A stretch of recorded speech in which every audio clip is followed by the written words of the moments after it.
మన దేశంలో న్యాయం కోసం పోరాడటం చాలా కష్టం. కానీ కొన్నిసార్లు ఆ పోరాటంలో గెలిచినా కూడా ఆ గెలుపును మన నుండి లాగేసుకుంటే ఎలా ఉంటుంది? సరిగ్గా ఇలాంటి ఒక దారుణమైన అన్యాయం 62 షా బానో అనే ఒక ముస్లిం వృద్ధ మహిళకు జరిగింది. ఆమె కథ మన రాజకీయ నాయకులు ఓట్ల కోసం న్యాయాన్ని ఎలా బలి చేస్తారో చెప్పడానికి ఒక చేదు నిజం. 1985వ సంవత్సరం 62 షా బానో అనే ఒక ముస్లిం మహిళను ఆమె భర్త విడాకులిచ్చి రోడ్డున పడేశాడు. 5 పిల్లల తల్లి. ఆ ముసలి వయసులో బ్రతకడానికి ఏ ఆధారం లేదు. తనకు కనీసం భరణం ఇప్పించమని ఆమె కోర్టు మెట్లెక్కింది. ఆమె పోరాటం ఫలించింది. సుప్రీం కోర్టు ఒక చారిత్రాత్మక తీర్పు ఇచ్చింది. మతంతో సంబంధం లేకుండా విడాకులు తీసుకున్న ప్రతి భార్యకు భర్త నుండి భరణం పొందే హక్కు ఉందని తేల్చి చెప్పింది. ఇది మహిళల హక్కుల పోరాటంలో ఒక పెద్ద విజయం. కానీ ఈ విజయం ఎక్కువ కాలం నిలవలేదు.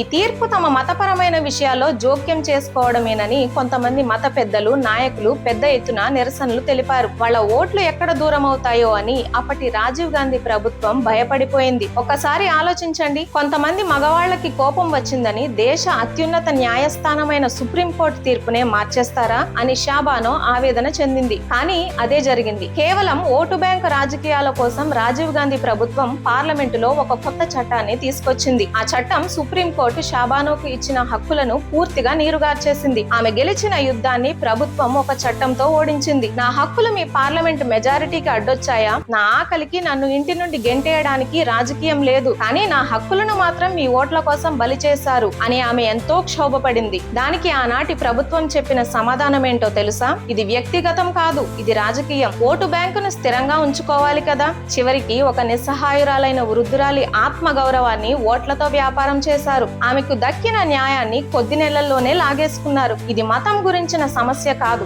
ఇది అధికారం గురించిన సమస్య. ఒక వ్యక్తి ప్రాథమిక హక్కులను ఓట్ల కోసం కాలరాయడం ఎంతవరకు సమంజసం? ఈ సిగ్గుమాలిన రాజకీయాలపై మీ అభిప్రాయం ఏంటో కింది కామెంట్స్ లో చెప్పండి. ఈ నిజం ప్రతి ఒక్కరికి తెలియాలంటే ఈ వీడియోను లైక్ చేసి అందరికీ షేర్ చేయండి. జై హింద్. ఈ విషయం గురించి ఇంకా క్లియర్ గా తెలుసుకోవాలి అంటే ఫుల్ వీడియో చూడండి.